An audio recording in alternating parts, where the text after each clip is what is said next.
Have you ever paused for a moment, looked at your reflection, and thought, does this still make sense for the woman I've become? Because the truth is, life after 70 isn't a slow fade. It's a powerful unfolding. This stage of life is rich with freedom, wisdom, and depth. But not everything we've carried with us still fits. Some habits, beliefs, or expectations might have served us once, but now they only weigh us down. And perhaps the most freeing gift we can give ourselves is the permission to let those things go. In this video, I want to gently walk with you through 12 things that, from where I stand, no longer make sense for women like us. Not because we've changed too much, but because we've grown into more. Some of these might feel familiar. Others may surprise you. But each one is a quiet invitation to live lighter, fuller, and more in tune with who you truly are now. So make yourself a cup of tea, settle in, and stay with me until the end. Because the last one might just shift the way you see yourself in the most beautiful way. Number 1, chasing youthful beauty. Let me share a truth that took me years and wrinkles to fully embrace. Beauty isn't something you chase in the mirror. It's not the absence of lines, the color of your hair, or the size on a label. But oh, how we've been made to believe otherwise.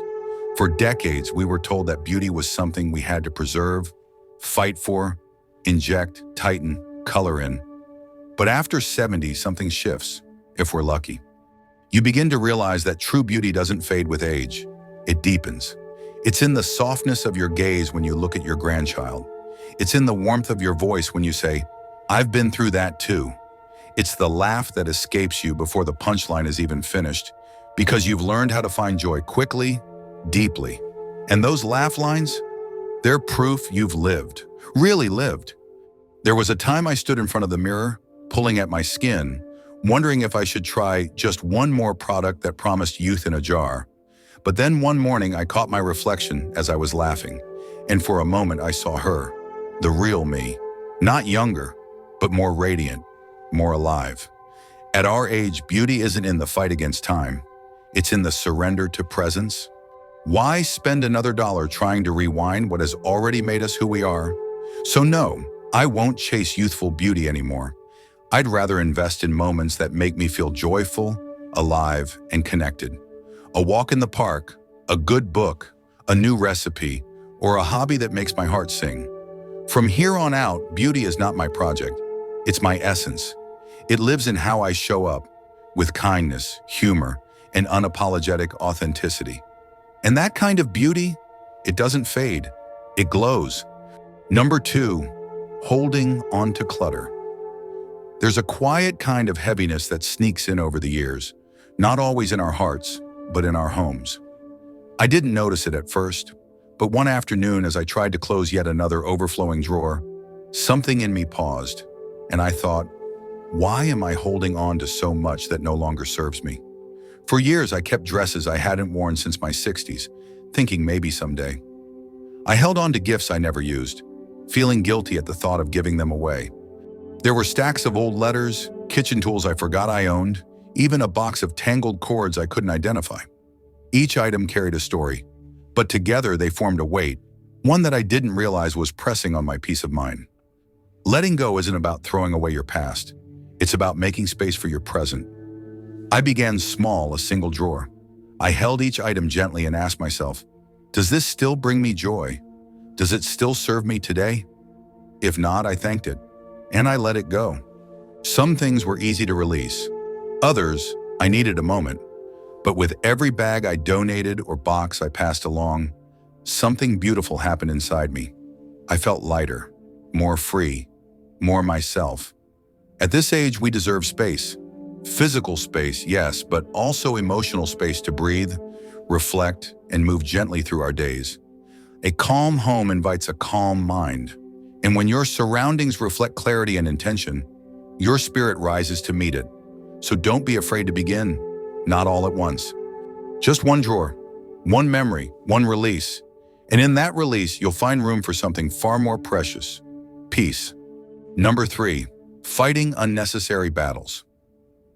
There comes a time in life when peace becomes more valuable than being right. I didn't always believe that. Like many women, I spent decades stepping into conflicts, protecting my children, calming family storms, even mediating between friends who couldn't agree on the simplest things. It felt like the right thing to do, necessary even. But now at this stage, I see it differently. I remember a moment clearly. My two grown sons were bickering over where to hold the next holiday dinner. It started small, but tempers flared, and before long, I found myself trying to fix it. I called one, then the other, offered compromises, played the middle, and in the end, neither of them was satisfied. In fact, both grew distant for a while. That's when it hit me. Not every fire needs my water. Some are better left to burn themselves out, and it's not just family drama. That old neighbor who still brings up something from 10 years ago, the friend who misunderstood your silence, the relative who never said thank you. Are those battles worth another restless night or heavy heart? After 70, you begin to understand that emotional energy is sacred. You've earned your serenity, and it doesn't need to be spent proving a point or fixing what's not yours to fix. The most loving thing you can do for yourself and others is sometimes to stay still, to smile gently and say, they'll work it out. Wisdom isn't about winning arguments. It's knowing when to walk away from them, head high, heart intact. You deserve that peace. Let the battles go. Let you grow. Number 4, overcommitting to obligations. There's something beautifully generous about women our age. We've spent a lifetime showing up for birthdays, bake sales, family dinners, and community events. We've been the glue, the heart. But somewhere along the way, many of us forgot the simple truth. Just because you can doesn't mean you must. I didn't realize how much I had overcommitted until my friend Darlene gently pointed it out. Maggie, she said one afternoon, you're always giving, but when do you breathe? That night I looked at my calendar and felt exhausted. Grandkids' soccer games, neighbor luncheons, volunteer drives, hosting teas. I was sprinting from one thing to the next like time was endless. But it isn't. Not anymore. The real wake-up call came when I missed a quiet Sunday morning, that sacred hour with my tea, my journal, and the sound of birds outside my window. I had promised to help at a fundraiser I didn't even care for. That's when I realized I was saying yes out of habit, not out of joy. Now, before I commit to anything, I ask myself, will this truly bring me joy? Do I have the energy to give this my best? If the answer is no, I say it kindly, but firmly, and something beautiful happened. People understood. Some even confessed they were learning to say no too. Today, my calendar breathes.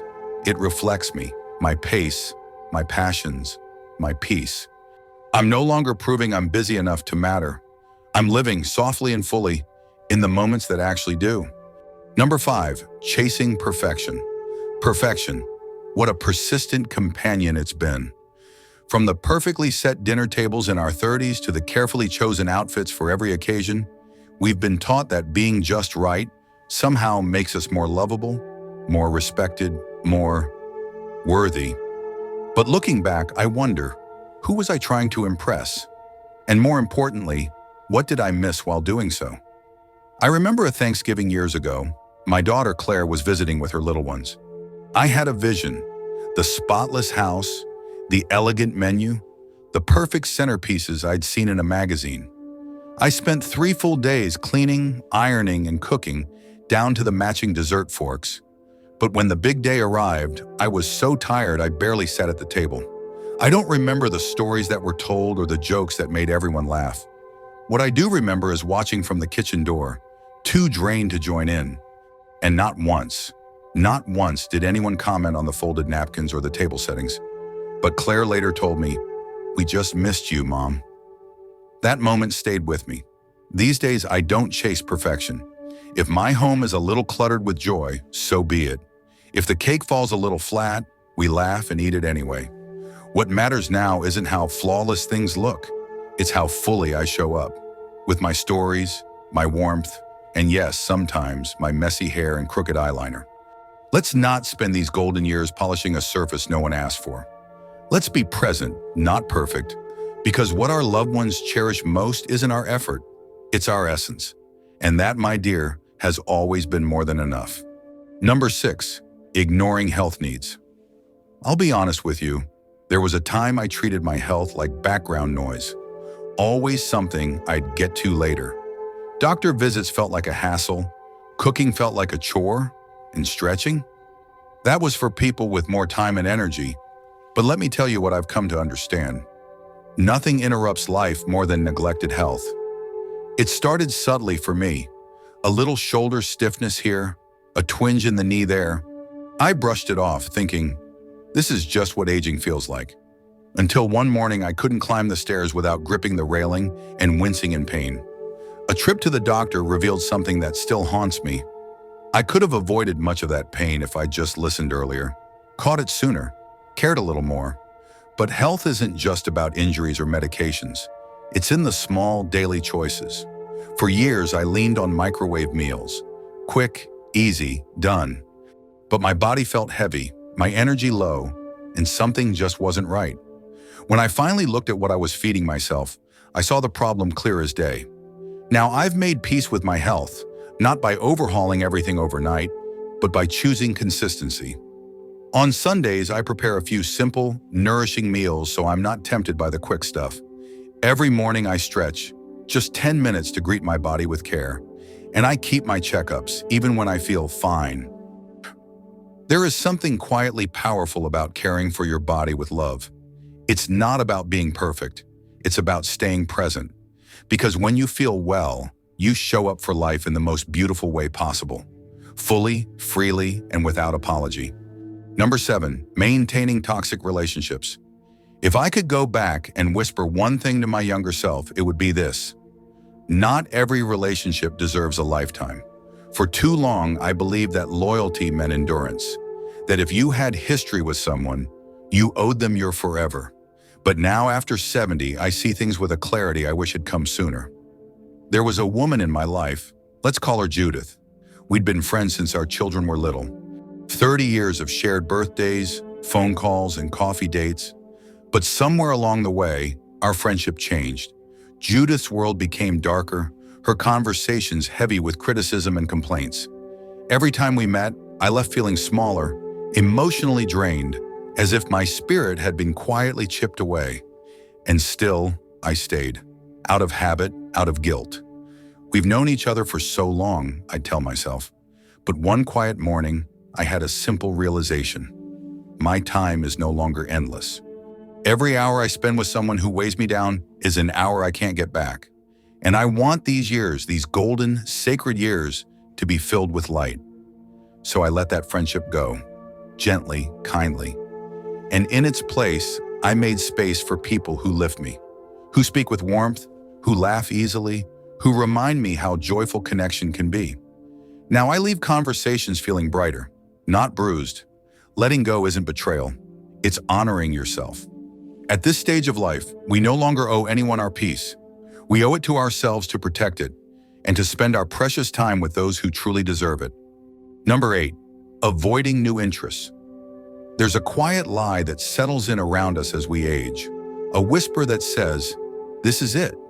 That after 70, life becomes about maintenance, not discovery. But I'm here to tell you, that idea is not only wrong, it's robbing us of joy. For most of my life, I was a planner, a mother, a wife, a worker. Every day had a purpose, and every hour was spoken for. I didn't have time for me, let alone time for passions I hadn't even discovered yet. But once the house grew quiet and the schedule loosened, I felt something stir inside me.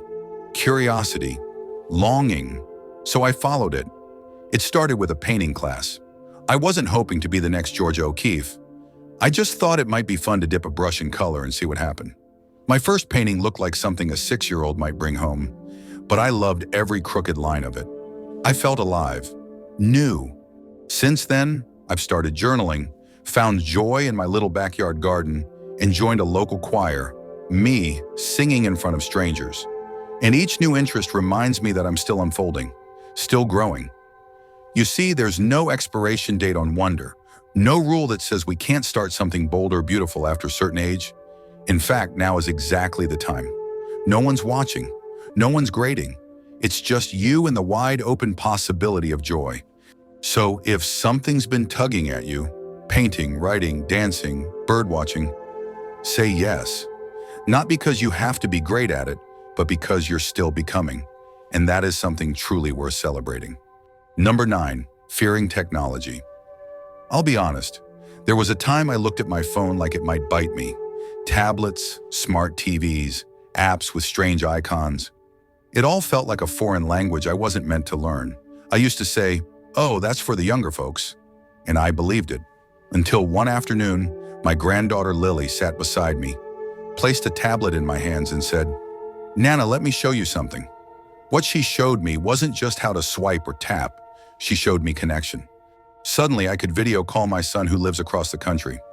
I could watch cooking tutorials, take virtual museum tours, even join an online book club filled with women my age discussing novels over tea and laughter, without ever leaving my living room. I began exploring new recipes, watching gardening tips, and yes, even picked up a little Spanish. Hola, mi amiga. The fear I once had faded, replaced by a quiet confidence and a curiosity I hadn't felt in years. Technology isn't the enemy. It's not cold or impersonal. In fact, when used gently, it brings the world right to your fingertips. It connects us to our families, to new ideas, to communities we never knew existed. If you've been hesitant, I understand. But you don't need to learn it all in one day. Start small. Ask someone you trust for guidance. Press one button at a time, because staying connected, truly connected, is a gift, and it's one that belongs to you too, no matter your age. The world isn't passing you by. It's waiting for you to reach out and say, "Show me." And when you do, don't be surprised if you fall a little in love with it. Number 10, worrying about others' opinions. There's a quiet kind of freedom that comes with age, the kind that whispers, "You don't need to explain yourself anymore." But for many of us, that freedom takes time to claim. I know it did for me. When I was younger, I lived with a constant hum of worry. What will they think? Was my dress too bold? Was my opinion too strong? Did I say too much at the dinner table? As women, we're often taught to soften our edges, to blend in, to be agreeable. Approval became a quiet obsession, sometimes from strangers whose names I didn't even know. But something shifted after I turned 70. I began to realize that no matter how careful I was, someone would always have something to say. And here's the beautiful truth: their opinions don't belong to me. I remember being invited to a formal luncheon and hesitating over a bright floral dress. I loved it, but I thought, is it too much? My daughter Sarah smiled and said, "Mom, if it makes you feel good, wear it." So I did. Not only did I get compliments, but more importantly, I felt radiant, like myself. So now I wear what I love. I speak my mind gently, but truthfully. I dance even when no one else is dancing. Because after all these years, I've learned that happiness grows in direct proportion to how little you worry about other people's judgments. Live your life out loud. Not to prove anything, but simply because it feels good. You've earned the right to shine unapologetically. And if someone doesn't like your sparkle, well, that says more about their dimness than your light. Number 11, avoiding financial planning. Money, just the word, can stir up all kinds of feelings: worry, guilt, maybe even avoidance. And I get it. For a long time, I believed that if I just lived simply and didn't look too closely, things would somehow work themselves out. But after 70, I've learned that clarity is a gift. And when it comes to finances, avoiding the truth only creates more fear. I've seen dear friends fall into both traps. One avoided planning entirely, only to be blindsided by an unexpected medical bill that threw her into panic. Another lived so cautiously, afraid to spend a dime, that she missed out on travel, dinners, and little joys she had earned over a lifetime. For me, the turning point came when I sat down with a financial advisor named Grace. I thought it would be overwhelming, maybe even embarrassing, but it wasn't. We simply talked about my daily expenses, what I hoped to leave behind, and how I could live comfortably without fear. That single conversation gave me something priceless: peace of mind. Whether you have a lot or a little, knowing where your money stands is an act of self-respect. It's not just about budgeting, it's about freedom. Freedom to say yes to a weekend getaway, freedom to help a grandchild with school, freedom to enjoy the fruits of a life well lived. And no, it's never too late. Even small steps, writing down your monthly costs, reviewing your will, setting aside a bit for joy, can make a world of difference. Because financial peace isn't about having more. It's about feeling safe, steady, and supported as you step into each new day. Number 12, fearing aging. Here's something I wish more women whispered to each other with love. Aging is not the enemy. It's the most natural, sacred journey we'll ever take. Every wrinkle on your face, every silver strand of hair, every year that quietly passes, it all tells the world, I've lived. I've laughed, cried, grown, and loved deeply. I wasn't always at peace with this. For a long time, I did what so many of us do. I tried every cream, avoided birthday candles, and brushed off questions about my age with a nervous laugh. I thought that if I ignored aging, maybe I could outrun it. But one morning, standing in front of the mirror, I looked past the surface. And what I saw was not something to hide. It was someone becoming. That day, I stopped chasing youth and started honoring my story. Those lines around my eyes, they came from smiling so hard it hurt. The softness around my waist, that's comfort. The grays in my hair, each one a season I've weathered with grace. Now I don't care if I'm the oldest woman in the room. I care if I'm the most alive. If I'm listening, laughing, noticing the details others rush past. Aging has gifted me presence. It's slowed me down in the most beautiful way. So let's not shrink from the mirror.